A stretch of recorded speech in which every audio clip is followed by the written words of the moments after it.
ನಗರಸಭೆ ವತಿಯಿಂದ ವಿಶ್ವ ಪರಿಸರ ದಿನ ಆಚರಣೆ.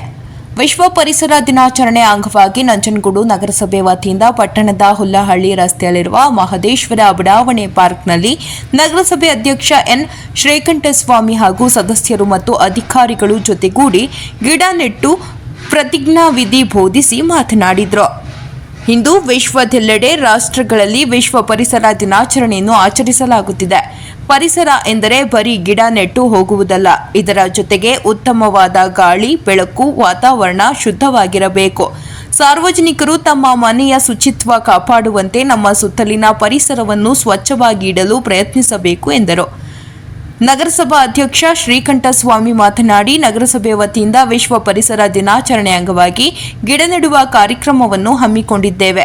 ನಗರಸಭೆಯಿಂದ ಪ್ರತಿ ಪಾರ್ಕಿನಲ್ಲೂ ಗಿಡ ನೆಡುತ್ತೇವೆ. ಆದರೆ ಸಾರ್ವಜನಿಕರು ಇದನ್ನು ಬೆಳೆಯುವವರೆಗೆ ಜೋಪಾನವಾಗಿ ನೋಡಿಕೊಂಡ್ರೆ ಗಿಡ ಹಾಕಿರುವುದಕ್ಕೆ ಸಾರ್ಥಕವಾಗುತ್ತದೆ.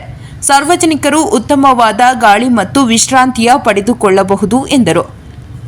ಕಾರ್ಯಕ್ರಮದಲ್ಲಿ ಉಪಾಧ್ಯಕ್ಷ ರಿಯಾನಾ ಬಾನು, ನಗರಸಭೆ ಸದಸ್ಯರುಗಳಾದ ಎಸ್ ಗಂಗಾಧರ್, ಪ್ರದೀಪ್, ರವಿ, ಮಹೇಶ್, ಪರಿಸರ ಇಂಜಿನಿಯರ್ ಮೈತ್ರಾದೇವಿ, ಅಧಿಕಾರಿಗಳಾದ ರೇಖಾ, ವಸಂತಕುಮಾರ್, ಆರ್ಐ ಮಹೇಶ್ ಸೇರಿದಂತೆ ಮತ್ತಿತರರು ಹಾಜರಿದ್ದರು. ವರದಿ ಜಯಶಂಕರ್, ನಂಜನಗೂಡು. ಕಾರ್ಯಕ್ರಮನ ನಮ್ಮ ನಗರಸಭೆ ವತಿಯಿಂದ ಹಮ್ಮಿಕೊಂಡಿದ್ದೀವಿ. ನಿಜವಾಗ್ಲೂ ಇದು ಒಳ್ಳೆ ಬೆಳವಣಿಗೆ. ಈಗೇನು ಪಾರ್ಕ್ಗಳಲ್ಲಿ ಗಿಡ ನೆಡಬೇಕು, ಅದು ಉತ್ತಮವಾದ ಒಂದು ಬೆಳವಣಿಗೆ. ಯಾಕಂತಂದರೆ ಈಗ ಲೈನ್ ಕೆಳಗೆ ಗಿಡ ಹಾಕ್ತಾರೆ, ಮಳೆ ಬಂದು ಸಿಗಿರ್ತವೆ, ತಿರ್ಗಾ ಮರನ ತಿರ್ಗಾ ಬೇರು ಬಂದು ತರಿತಾ ಇದ್ದಾರೆ. ಅದರಿಂದ ಮನೆ ಮುಂದೆ ಒಂದು ನೆರಳಿಲ್ಲ, ಒಂದು ಗಾಳಿ ಇಲ್ಲ. ಈ ಪಾರ್ಕಲ್ಲಾದರೂ ಒಂದು ಒಳ್ಳೆ ಗಿಡಗಳು ಬೆಳೆಸಿದ್ರೆ ಇಲ್ಲಿ ಬಂದು ವಿಶ್ರಾಂತಿ ಪಡೆಯೋಕ್ಕಾಗಲಿ, ಜನ ವಾಕ್ ಮಾಡೋಕ್ಕಾಗಲಿ ಅನುಕೂಲನೂ ಆಗುತ್ತೆ, ಒಳ್ಳೆ ಗಾಳಿ ಸಿಗ್ದಂಗೆ ಐತೆ. ಪ್ರತಿಯೊಂದು ಮನೆಗೂ ಒಂದು ಗಿಡ ಇರಬೇಕು ಅಂತಿದೆ. ಒಂದು ಗಿಡ ಸಾಕಾಗ್ತಿಲ್ಲ. ಯಾಕಂದರೆ ಮೇಲೆ KEB ಲೈನು ಅದನ್ನು ಬೆಳೆಸ್ತೀವಿ, ಮೇಲೆ ಕಟ್ ಮಾಡ್ತೀವಿ ನಾವೇ. ಆ ಪರಿಸ್ಥಿತಿ ಆಗಬಾರ್ದು. ಪ್ರತಿಯೊಂದು ಪಾರ್ಕ್ನೂ ಒಂದು 3 ತಿಂಗ್ಳಿಗೆ 6 ತಿಂಗ್ಳಿಗೆ ಒಂದಲ್ಲ ಒಂದು ಪಾರ್ಕ್ನ ಅಭಿವೃದ್ಧಿಗೊಳಿಸೋಕೆ ನಾವು ನಗರಸಭೆಯವರು ಮುಂದಾಗಬೇಕು. ಯಾಕೆಂದರೆ ನೆಟ್ಟು ಬಿಡೋದು ಬರೋ ವರ್ಷಕ್ಕೆ ಹೋದ್ರೆ ಗಿಡ ಒಣಗೋಗಿರುತ್ತೆ. ಅದೆಲ್ಲ ಗಿಡ ನೆಡಬೇಕು ಅಂತಂದರೆ ಅದನ್ನು ರಕ್ಷಣೆ ಮಾಡೋದಲ್ಲ, ಅದು ಇಂಪಾರ್ಟೆಂಟು. ದನಗಳಾಗಲಿ ಕುರಿಗಳಲ್ಲಿ ಮೇಯಬಾರ್ದು, ಅದು ಕಟ್ಟಾಗಬಾರ್ದು. ಅದಕ್ಕೆ ಏನು ಮೆಸ್ ಹಾಕಿ ಅದನ್ನು ಬೆಳೆಸ್ತೀವಿ, ಆವಾಗ ಈ ಗಿಡಕ್ಕೆ ನೆಟ್ಟದಕ್ಕೂ ನಮಗೂ ಒಂದು ರೀತಿ ಸಾರ್ಥಕತೆ ಆಗ್ತಾ ಅನ್ನೋದು ನಾನು ಮಾತು ಹೇಳ್ತೀನಿ.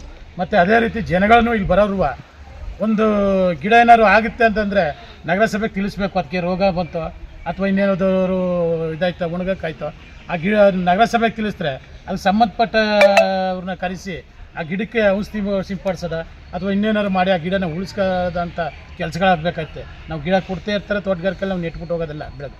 ಅದನ್ನು ಸಾರ್ಥಕಗೊಳಿಸ್ಕೋಬೇಕು ಅಂದರೆ ಆ ಗಿಡ ಮತ್ತು ಮರವಾದಾಗ ಮಾತ್ರ ಅದಾಗೋದು. ಅದರಿಂದ ಎಲ್ಲ ಇಲ್ಲಿ ನಮ್ಮ ಸದಸ್ಯರು ಮತ್ತು ಉಪಾಧ್ಯಕ್ಷರು, ಕಮಿಷನರು, ನಮ್ಮ ಅಧಿಕಾರಿ ವರ್ಗದವರು ಎಲ್ಲ ಇವತ್ತು ಈ ಕಾರ್ಯಕ್ರಮನ ಹಮ್ಮಿಕೊಂಡಿರೋದ್ರಿಂದ ಎಲ್ಲ ನಿಜವಾಗ್ಲೂ ಖುಷಿಯಾದಂಥ ಕಾರ್ಯಕ್ರಮ. ಸಂಸ್ಥೆನೇ ಕೂಡ ಇದೆ. ಎಲ್ಲ ಯೂನಿವರ್ಸಿಟಿಗಳಲ್ಲೂ ಕೂಡ ಪರಿಸರ ಅಧ್ಯಯನ ಸಂಸ್ಥೆ ಅಂತಿದೆ. ಹಾಗಾಗಿ ನಗರಸಭೆ, ಪುರಸಭೆ, ಪಟ್ಟಣ ಪಂಚಾಯಿತಿಗಳಲ್ಲೂ ಕೂಡ 2005ಕ್ಕಿಂತ ಹಿಂದೆ ಈ ಥರ ಹುದ್ದೆಗಳು ಇರಲಿಲ್ಲ. ನಮ್ಮ ಒಂದು ವೈಜ್ಞಾನಿಕವಾದಂಥ ನೆಲೆಯಲ್ಲಿ ಆಮೇಲೆ 2004ರಲ್ಲಿ ನಮ್ಮ C&Rನಲ್ಲಿ ಪರಿಸರ ಇಂಜಿನಿಯರ್ಗಳ ಹುದ್ದೆಗಳನ್ನು ಸೃಷ್ಟಿ ಮಾಡಿಕೊಂಡು 2005ರಲ್ಲಿ ಎಲ್ಲ ಒಂದು ನಗರಸಭೆಗಳಿಗೆ, ಪುರಸಭೆಗಳಿಗೆ ಪರಿಸರ ಇಂಜಿನಿಯರ್ ಬರ್ತಾರೆ. ಅವ್ರು ಬಂದಾದ ಮೇಲೆ ವೈಜ್ಞಾನಿಕವಾಗಿ ಕಸ ವಿಲೇವಾರಿ ಆಗಿರುವುದು ಇಂಥ ಕೆಲಸ ಕಾರ್ಯಗಳು ನಡೀತಾ ಇದೆ. ಮೊದಲನೇದಾಗಿ ನಾವು ಪರಿಸರ ದಿನಾಚರಣೆ ಅಂದ ತಕ್ಷಣ ನಾವು ಒಂದಕ್ಕೆ ಅಪ್ಲೈ ಮಾಡೋಕ್ಕಾಗಲ್ಲ. ಗಿಡದಿಂದ ಹಿಡಿದು, ಕಸದಿಂದ ಹಿಡಿದು, ನೀರಿನಿಂದ ಹಿಡಿದು, ಗಾಳಿಯಿಂದ ಹಿಡಿದು, ಬೆಳಕಿಂದ ಹಿಡಿದು ದಿನನಿತ್ಯದ ನಾವು ಶುಚಿತ್ವವಾಗ್ತೀವಿ ವೈಯಕ್ತಿಕವಾಗಿ. ಅದು ಕೂಡ ಪರಿಸರಕ್ಕೆ ನಾವು ಒಂದು ರೀತಿ ಮಾದರಿ ಆದ ರೀತಿ. ನಮ್ಮ ಮನೆಯಲ್ಲಿ ಕಸ ದಿನ ತೊಳೆದು ಯಾವ ಥರ ನಾವು ವಸ್ತುಲ್ ಪೂಜೆ ಮಾಡಿ ಅಥವಾ ಚೌಕಟ್ಟು ಪೂಜೆ ಮಾಡ್ತೀವಿ, ಆ ಥರ ಅದು ಒಂದು ಪರಿಸರಕ್ಕೆ ಒಂದು ಪೂರಕವಾದ ಅಥವಾ ಒಂದು ಸಂಬಂಧಪಟ್ಟಂಥ ಒಂದು ಕೆಲಸ ಆಗಿರುತ್ತೆ. ಹಾಗಾಗಿ ಇವತ್ತು ಈ ಒಂದು ನಗರಸಭೆ ವತಿಯಿಂದ ವಿಶೇಷವಾಗಿ ನಮ್ಮ ಮಾನ್ಯ ಅಧ್ಯಕ್ಷರು, ಉಪಾಧ್ಯಕ್ಷರು, ಎಲ್ಲ ಗೌರವಾನ್ವಿತ ಸದಸ್ಯರುಗಳು ಕೂಡ ಕೈ ಜೋಡಿಸಿ ಈ ಒಂದು ಕಾರ್ಯಕ್ರಮಕ್ಕೆ ಬಂದಿದ್ದಾರೆ. ಬಂದು ಗಿಡ ನೆಡೋದ್ರ ಮೂಲಕ ಅವರು ಈ ಕಾರ್ಯಕ್ರಮವನ್ನು ಯಶಸ್ವಿಗೊಳಿಸಿಕೊಟ್ಟಿದ್ದಾರೆ. ಇದನ್ನು, ಈ ಒಂದು ಉದ್ಯಾನವನ್ನು ನಮ್ಮ ನಗರಸಭೆಗೆ ಸೇರಿರೋದ್ರಿಂದ ಇದು ಒಂದು ರಕ್ಷಣೆ ಕೂಡ ಇರೋದರಿಂದ ಈ ಗಿಡಗಳನ್ನ ನೆಡೋದಲ್ಲ, ಆರೋಗ್ಯ ಶಾಖೆಯವರು ಇದನ್ನು ಬೆಳೆಸ್ಕೊಂಡು ಇದು ಒಳ್ಳೆಯ ಉದ್ಯಾನ ಆಗಬೇಕು, ಇದು ಮಾದರಿ ಆಗಬೇಕು ಅಂತಕ್ಕಂಥ ಮಾತನ್ನು ಅವ್ರಿಗೆ ಹೇಳಿ ಈ ಕಾರ್ಯಕ್ರಮ ನಡೆಸ್ಕೊಟ್ಟಂಥ ಮಾನ್ಯ ಅಧ್ಯಕ್ಷರಿಗೆ, ಉಪಾಧ್ಯಕ್ಷರಿಗೆ, ಸದಸ್ಯರುಗಳಿಗೆ ಹಾಗೂ ಎಲ್ಲ ನನ್ನ ಕಚೇರಿ ಸಿಬ್ಬಂದಿ ವರ್ಗದವರಿಗೆ ಮತ್ತು ಮಾಧ್ಯಮ ಮಿತ್ರರಿಗೆ ಮತ್ತು ನೆರೆದಿರ್ತಕ್ಕಂಥ ಸಾರ್ವಜನಿಕರು